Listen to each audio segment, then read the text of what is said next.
Welcome to Who We Become Life Beyond Change. I'm your host, Amanda Lentz.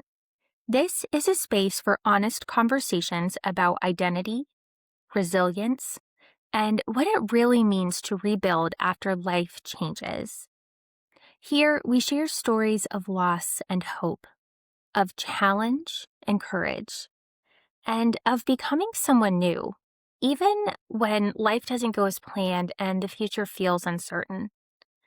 Whether you're navigating illness, grief, transition, or simply searching for meaning after change, you are not alone here.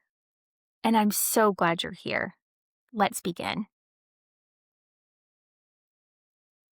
Welcome back to Who We Become Life Beyond Change. When we talk about life changing moments, we often mean moments that interrupted a life already in progress.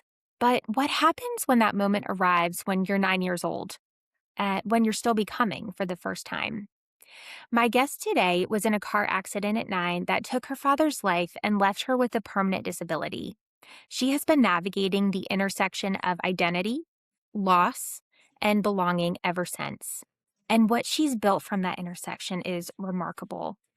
Tiffany Yu is the founder and CEO of Diversibility, a global community dedicated to reframing the disability experience. She's an author, a speaker, a community builder, and one of the most prominent disability advocates working today. But more than any of that, she's someone who spent a lifetime figuring out how to be fully herself in a world that wasn't always built with her in mind. Tiffany, welcome. I'm so glad you're here. Thanks so much for having me. So I'd love to start kind of at the beginning of your journey. Can you take me back before the accident and who you were as a child and what your life was like? Sure. So I grew up in Maryland suburbia. I'm the youngest of four. My dad is an immigrant from Taiwan. My mom is a refugee from the Vietnam War. And uh and yeah, I don't know if there was anything that necessarily stood out from my childhood. My mom was a diplomat, so we were moving around every couple of years. So outside of Maryland suburbia, we spent time in Barbados. I was too young to remember that, but I have some photos of me like in floaties in a pool or maybe the ocean. And then sometime in Taiwan. Um, and and yeah, probably like any other kid, I was taking ballet classes. I was learning to play the piano and the violin, and uh, and yeah, I think as the youngest of four, so my mom had four kids in 5 years, so we were Wow. all very close in age. But four is a good number because it's enough for 2-on-2 games or a four-person board game. But I think at that particular point in time, as the youngest, I felt like I like you kinda said in the intro, I think I was, like, still becoming.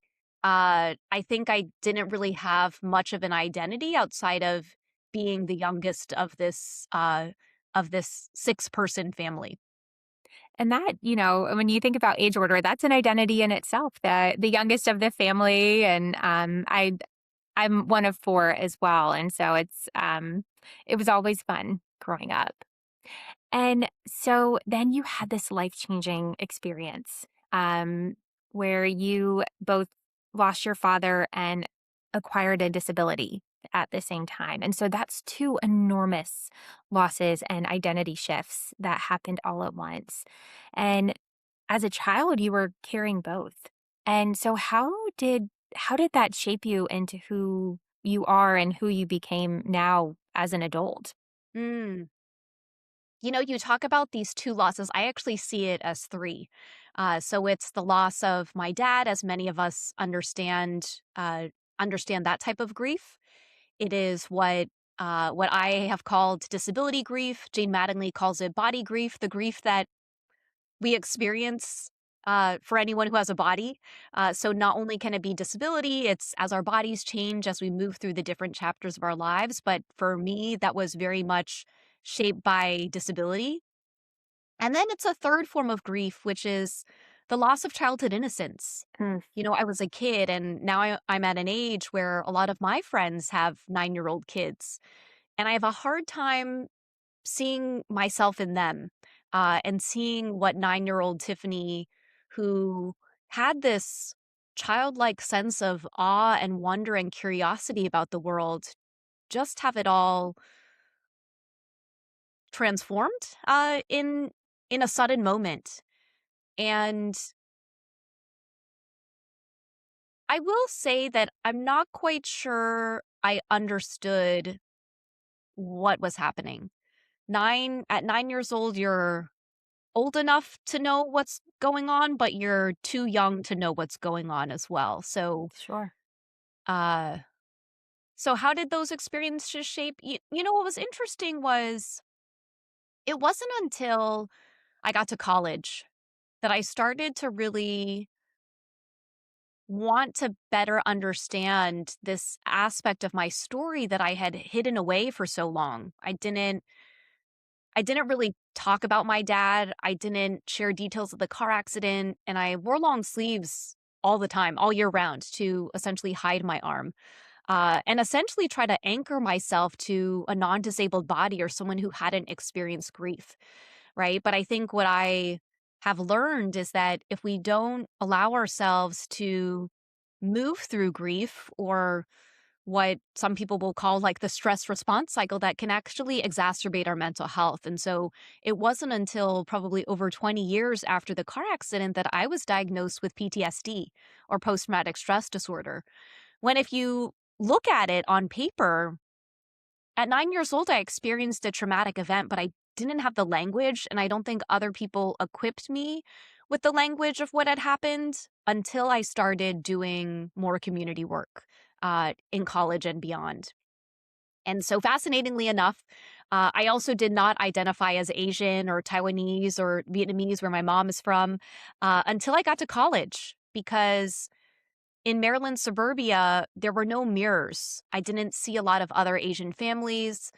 And so when I went to university, and one of the reasons why I chose to go to Georgetown, I think at the time it was a third international. And I hadn't really, outside of traveling to Taiwan and Barbados, which I can't remember, I didn't really have that many experiences. So I was really excited, cross cultural understanding. And my freshman year, I met a student. Her name's Jackie, and she told me her mom was from Taiwan. And I said, "Oh, my dad is from Taiwan." You're trying to find those points of connection. And then I said, "Oh, we should start a club." And she took that and she ran with it. And together we became the co founders of Georgetown University's first ever Taiwanese American Student Club, which Wow. is still around. I got very involved in the Taiwanese community. And what's fascinating is I like sharing that part of the story, because the deepening of my understanding around identity really started with being Taiwanese American. So through the club, I found community, I found pride. I wish my dad could have seen me be proud of where he came from while he was alive, but if it happens later, it does. Maybe it's me carrying on his legacy. Uh, I found pride, empowerment. Um, and a couple years after that, when I realized how much shame I had had around being different as an Asian person growing up in a predominantly white neighborhood, I also start to think about, "Oh, what does it mean for me to be a disabled person in a predominantly non-disabled life?" Or at least that's what I understood, because disability actually exists almost everywhere, and especially as we know that the majority of disabilities are not apparent, including PTSD, right? So there's so many more of us who are living with mental health conditions and not necessarily physical disabilities. So a couple years after that, I kind of took the learnings from the Taiwanese American Club. I knew how to start a club, and I said, I'm going to start a disability club. And essentially, what's interesting is I didn't really think it would be as healing, or that I'd turn into who I am, like this full fledged disability advocate that I am today. But I was just like, I know how to start a club. We did it for Taiwanese. Now we're going to do it for disability. And fascinatingly enough, a couple years ago, we celebrated 15 years. In 2024, we celebrated 15 years since that first iteration of diverse ability at Georgetown. Wow. And I was thinking back to our origin story of how hard it was for me to find our first club members. But Jackie joined, from the Taiwanese American Club. And so many of my Taiwanese American peers that I had spent my first 3 years of college with were my first members. This is where cross movement solidarity comes in. And at least I just had bodies in the room, if it wasn't necessarily my core target audience. But once you move, I call this from pathology to culture. Once you move something, and whether it's from pathology to culture or from shame to culture, once something is embedded within culture, like Taiwanese culture, um, disability culture, then there's community, history, art, music, movies, narrative change, systems change embedded within there as well. And that kind of became the beginning of that journey. And in a lot of ways, I think back to 9-year-old Tiffany. I don't think that I don't think that 12 years after she became disabled, she would have ever thought about starting a disability club.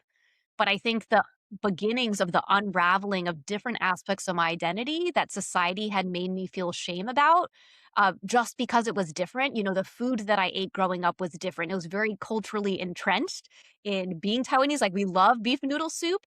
But if no one else around me was that mirror, then I would have thought the beef noodle soup was weird, And so I guess the hope is that you find other people whose weird is similar to yours. Not to say that being Taiwanese or being disabled is weird, but how can we, and in this process of becoming, and I feel like even as an almost 40-year-old, I'm still becoming, but how can I just embrace that journey and Absolutely. embody it fully?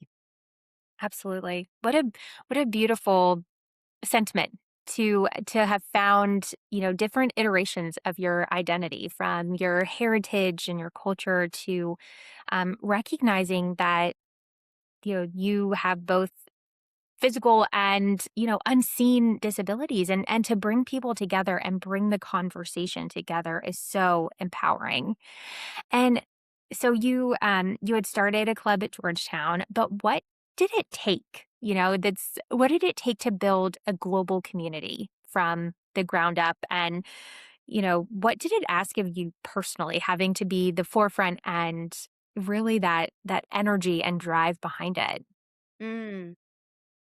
I still remember the day. It was October 22nd, 2009. And that was the first time I ever shared the story of the car accident publicly. And I Wow. remember crying when I shared I was invited, it was a half day conference exploring like a graduate level disability study certificate. And they had like a disability student panel. And that, I think, was the first thing it required of me was, how can I own my story? Because people are going to want to know why, right? I think about Simon Sinek's Start With Why. They Mhm. want to know why I care so much about this work. So, uh, since that October 22nd, 2009, I have a 10-minute version of that story that you can check out in my TEDx Bethesda talk. I have a one sentence version, that you kind of included in your intro. And it just provides some context. So I think that was the first thing it required of me was, even before I felt ready to share my story, because I had so much pain and grief in it, uh, am I going to feel more alone sharing it? Or are people going to see those mirrors of themselves in that story? Um, the next was, we received something called a Reimagine Georgetown grant. And interestingly enough, I think I had missed the deadline and I emailed it was like a student panel who was deciding. I remember at the last minute just saying, "Hey, do you think I could just get a last minute application in?" So I put our application in and we ended up receiving $500. Now, depending on who you are, $500 is a lot or a little. But at the time, the money was, of course, meaningful, but I think what meant more was that someone else saw some potential in Mm. this idea that I cared so much about. And since then, in 2017, the late Alice Wong and I co founded the Awesome Foundation Disability Chapter, where every single month we're awarding $1,000 grants to disability projects around the world. And now we're at like 19 countries and 111 Wow. grants we've distributed. It's amazing. But I share that because the inspiration for that came from the $500 we got in 2009. Now, some of the projects that we funded with a small $1,000 grant now have, annual budgets in the millions. It's kind of cool that we were one of their We were one of the early ones, right? That believed in them. But I think that was it was this delicate dance between I don't feel ready to do this. I don't know if I'm the best person, but if not me, then who? Oh, But again, I think one of my unlearnings has been it isn't it can't just all be me. And I think that's why I feel so grateful that not only have we built up this community that we have, 80,000 and growing across our digital ecosystem, but it's lots of movers and shakers and disability advocates who are all trying to make change in their own spheres of influence. It can't just all be me, right? And so back in 2009, I think it did feel like it was going to be on me, and even just looking at kind of the trajectory of disability at Georgetown, I feel so grateful to have been part of what is now a really robust history. So Diversibility lived on at Georgetown until 2014. And then in 2019, a new club called the Georgetown Disability Alliance came to be. In 2017, a disability studies minor emerged on the undergraduate level. And I believe this year is the first year there's a disability studies major. wow. Couple years ago, or there was a lot of advocacy around the creation of a disability cultural center over 10 years ago. And a couple years ago, the Physical Disability Cultural Center opened and invited me to go do a book talk when the Anti Ableist Manifesto came out, right? And so it's like, that wasn't all me, right? But we planted some initial seeds that we hoped that someone else, in that 4-year period that I was in university, the Taiwanese American Club, I believe, is still around and and thriving. Uh, and at the same time, how can I make change in those 4 years, but also trust that when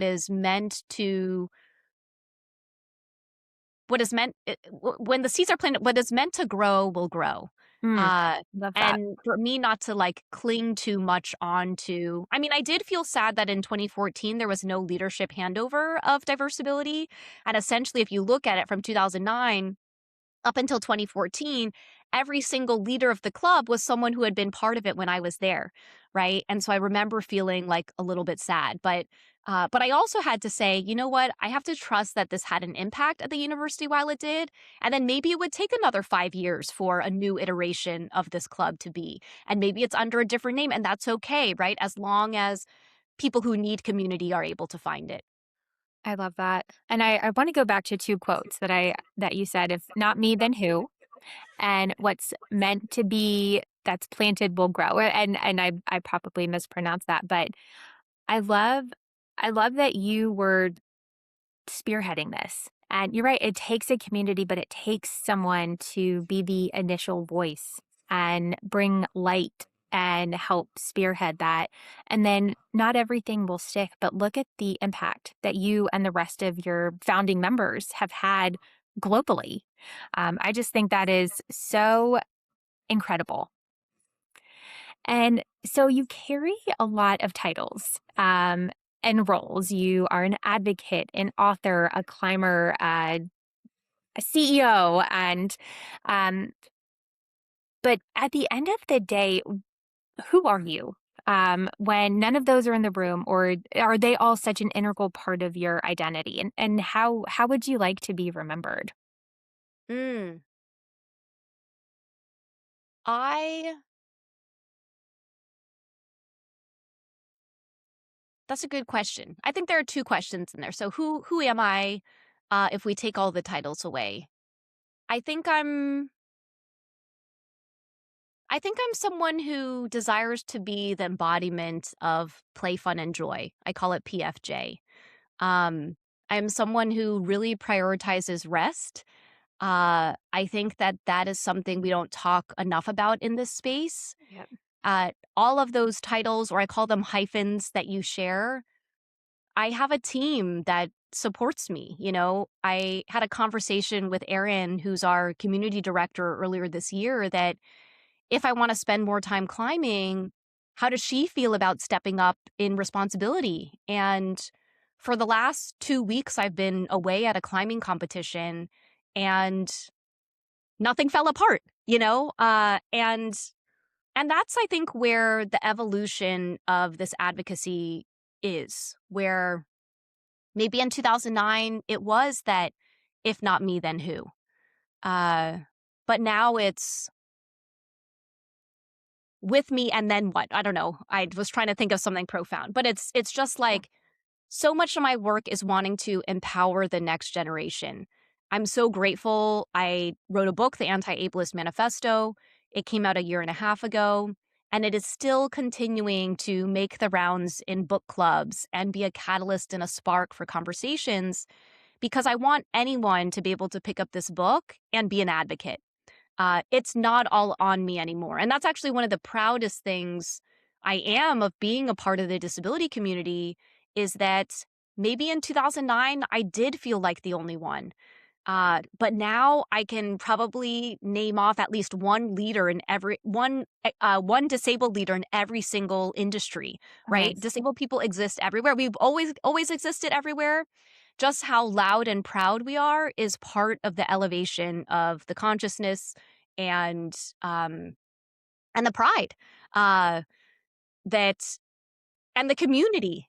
Hmm. And I think once we realize how much power and influence we do have together as a collective, it's not just so much on the single leader or the single narrative anymore. And then um I guess in some ways I feel like I answered both your questions. Yeah. Yeah, and I will say I have been reflecting, you know, what are the things in my life that are just for me? Um There's no I can always find some ways. I mean, I feel like one of my superpowers is being able to find meaning in it all. But about a month ago, as we're recording this, I started surfing. I'm not good at it. I have no aspirations. I just live by the ocean and haven't taken advantage and want to stay connected Love and that. find ways find ways in the water. And then yeah, and then over the weekend I went to a hangout for people who are neurodivergent, and no one there knew who I was. And they had like different rooms that you could be in. There was like a social room if you wanted to play board games, and they had an arts and crafts. So I was just in the arts and crafts room. I asked people questions if I felt like it, and then I just retreated if I didn't, and I focused on my art, right? And so I think, yeah, I think for me, it's this exploration of I do feel like I'm still 100% my authentic self, just not all at the same time. And which are the parts of myself that I bring when I wear my advocate hat? And what's so fascinating is Tiffany, as a climber, there are so many opportunities within sport to advocate. And one of the things I'm learning about myself is climbing is where I go to climb. Uh, I There were some moments earlier on, at least last season when I was climbing, where I like found something I wanted to advocate for, wrote a proposal, had all the meetings, but it was taking away from my climbing time, right? And so yeah, I think I'm just discovering and peeling off the layers of which parts of myself get to show up where. And then yeah, I think to your question around the legacy, I do think it's in the book in some ways, and I think having the stories come back to me of how the book has impacted people or the Mm. actions they've taken or the initiatives they've started because they found community or something in the book sparked something within them that realized, "Hey, there's something missing here, what action can I take?" So yeah, and how do I hope that I left that I the impact that I make on the world is that it's a little kinder and more compassionate, and things were better than when I first got here. That's beautiful. Thank you. And something that you had mentioned earlier was about not having a mirror growing up, where you were living, and not until college did that really change. And so you had spoken a little bit about your climbing journey, or your experience. And so how did you get into climbing? And this is something that you do for yourself, but you're also, a female climber, a disabled climber. And so bringing that mirror to show that others can do that. So how did you find your way into climbing? Yeah. First, I'll share I came across this really jarring statistic that 90% of disabled girls and women don't participate in any sport or physical activity. And I was part of that for 20 years after I became disabled. I have an entire TED talk about how traumatizing gym class was growing up because no one no one tried to make sports for me. Um and the narrative I internalized was anytime I go into a space, and I'm still working on unlearning this, I will make a very quick judgment as to whether this is for me or not, given Mm. my disabilities. So I've been on a journey over the last couple of years of rediscovering the things that 9-year-old Tiffany liked doing and exploring them as an adult. So I can probably pinpoint that this journey started in 2019. So I entered a pageant called Miss Amazing, and I was the California Miss Amazing Queen for a year. I think about kind of being a kid and watching, Miss USA and Mhm. Miss Teen USA growing up. And rock climbing was something I had memories of being at friends' birthday parties at rock climbing gyms. And I have this one memory. I can't remember how old I was. I was either 8 or 9, where it was a birthday party at a rock climbing gym. And you climb all the way up to the top. And then, of course, when you get to the top, that's when you kind of like let go and, get lowered. But I decided to start climbing horizontally across the top, which maybe you don't want to do. I don't know if I got reprimanded or anything for it, but after the book, a couple months after the book came out, I wanted something to do that wasn't the book. There's a lot that goes into putting a book out into the world. You're having conversations like this. You are hosting book events. You are trying to make as much noise as possible during your launch. And I don't know if I had reached burnout, but I was tired. So I decided to go return to this journey, this 9-year-old Tiffany journey of self.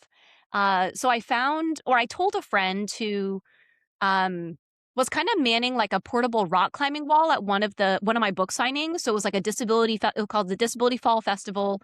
I did a book signing there, and then like way at the end there was a rock climbing gym. There was a Very cool. portable rock climbing thing. And I said to the guy, his name's Wayne, I said, "Oh, I want to start rock climbing."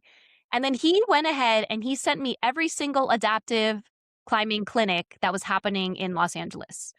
Now, I don't require any adaptations to climb. I am the only single arm female competitive climber in the world. I think part of what makes going to a gym intimidating for those of us who have physical disabilities is how do we let people know we're going to climb differently? Are they ready? Are they going to tell us it's too dangerous? Are they going to make assumptions and count us out even before we try? So that's why he found me all the adaptive climbing clinics. And then what was fascinating was I think I sent one of the gyms that was closest to me a note on Instagram, or I tried emailing them or something, and no one had gotten back to me. So I was like, okay, I tried. I'm not going to show up because I don't know if it's actually happening. And I told Wayne this, and he said, "Oh, I called Jake, and you're good to go." So now I was like, oh my gosh, she's not letting me off the hook, so I have to go. So I showed up in December of 2024. And then afterward, and Jake was my belay, and Jake is a former competitive rock climber for Team USA.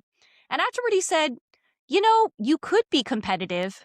And I am probably like the least competitive person there. I just want, even diversibility is really like, how can we lean into abundance and that there's opportunity available for all of us? How can we democratize visibility as well of whose stories gets told? Because all of ours are important, and together we're able to weave this fabric or this blanket together of kind of the current state of our community through all these diverse stories.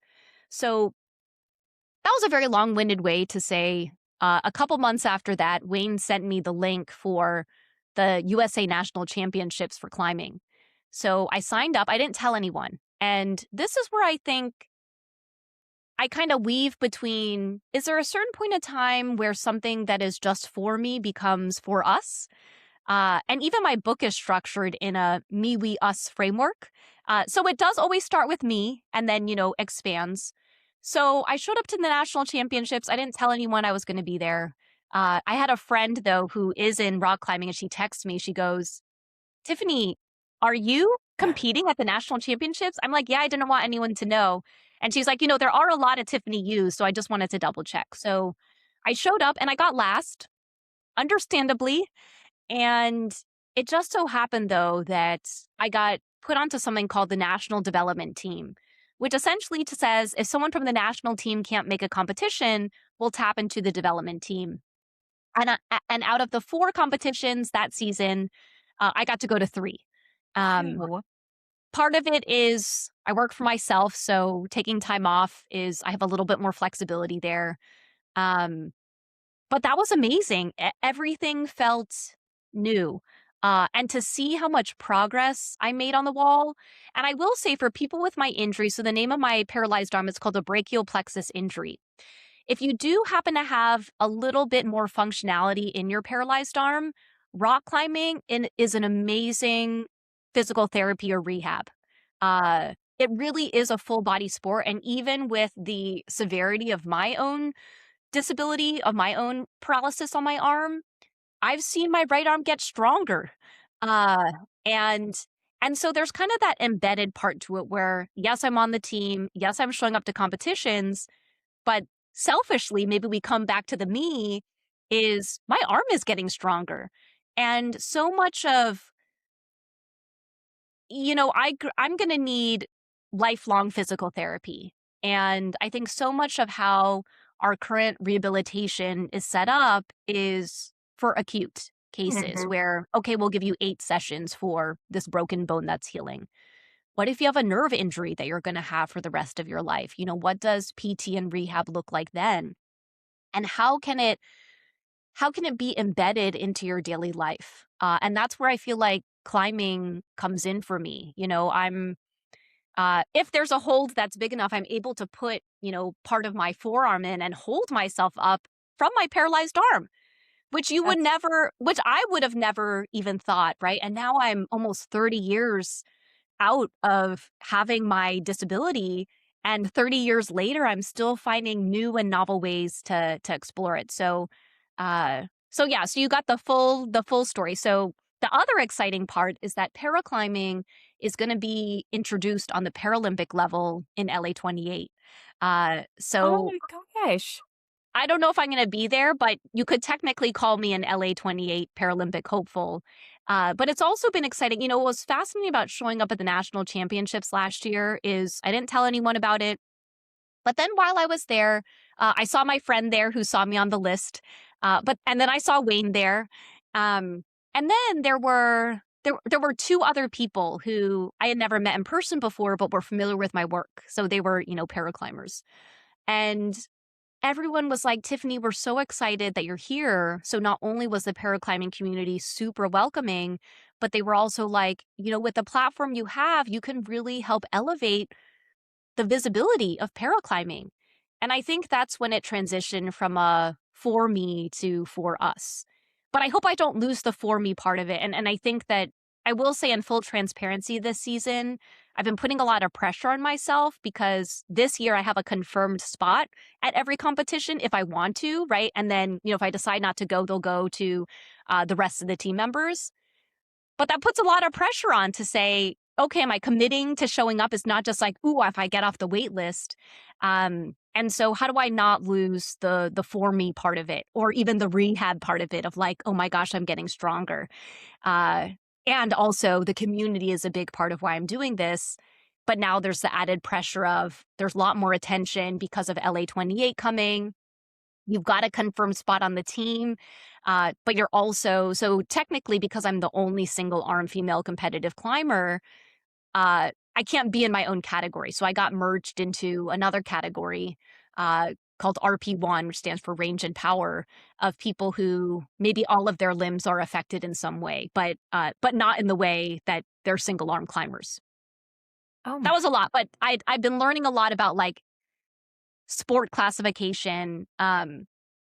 But also that transformation, it feels like redemption in some ways. If I look back to Tiffany, who literally did not touch sport because she had to get dressed for a sports class every day that no one wanted me to be at, to now exploring so many different. I did my first triathlon 2 years ago. I'm exploring surfing, and I never knew that these were available to me. Mhm. But how can I also encourage the 90% of me's, of disabled women and girls who don't know if sport and movement are for them because our bodies are different? And how can we explore movement in our own way, even though it looks different from how everyone else does it? Wow, what an incredible journey. And the fact that you found this for you.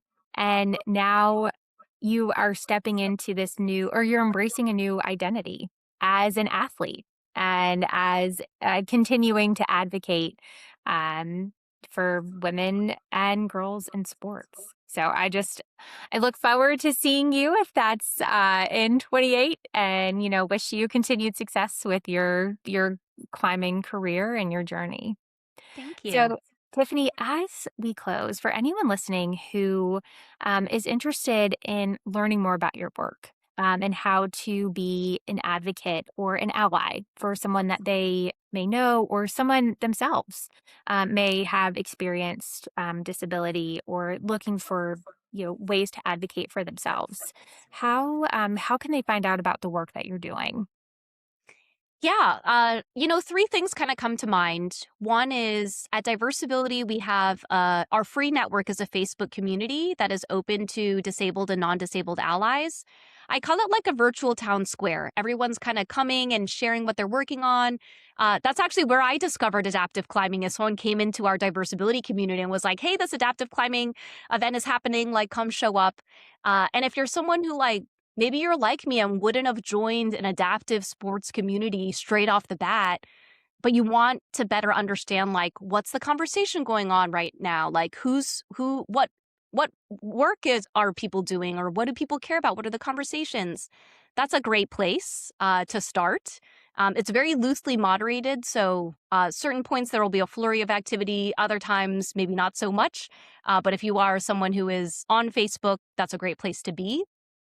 The second would be, I have a personal website, tiffanyou.com. We do have a page for the book, so tiffanyou.com/book. If you're looking to find a more packaged way to show up better for the disability community, the book comes in print, audio, ebook, plain language. It's also coming out in paperback here in the US on October 13th, which we're super excited about. And I have made a couple of changes in there, and introduce some new concepts that I have thought about since the first book came out a year and a half ago. And then the third is, if maybe a book feels intimidating to you, the book, The Anti-Ableist Manifesto, was actually inspired by a social media series called the Anti-Ableism series, which most of the all parts are posted on TikTok and Instagram, and then I've been trying to remember to post them to, I don't know, YouTube Shorts or any other place that will accept short form video. But there are over 350 parts to that series right now, 8 million views. But each one is really a bite sized way to show up. So maybe one of them would be, sign disabled music artists to your record label. One could be invest in disabled entrepreneurs or listen to disabled people. Make sure that we're decision makers at all levels. Uh, One is I had a councilwoman from Long Beach who's a wheelchair user come on and say about how important it was to have elected officials who have disabilities because we have representation everywhere. So I do have some friends. Most parts of the series are average about like 30 to 45 seconds. And I do have some friends who tell me that they like binge the series by you can just flip up and watch the next part. But that's a good way to kind of just stay connected too. So 3 different avenues. One is a Facebook group if you're looking for community. One is a book. And then the third is more kind of short form social media, depending on depending on which kind of platform resonates with you the most. Amazing. And we'll be sure to link all of those in the show notes. And so make sure everyone has an opportunity to find the work and the resources that you're doing. So, Tiffany, thank you. There's a version of life that gets handed to us, and there's a version we build, often from the wreckage of the first one.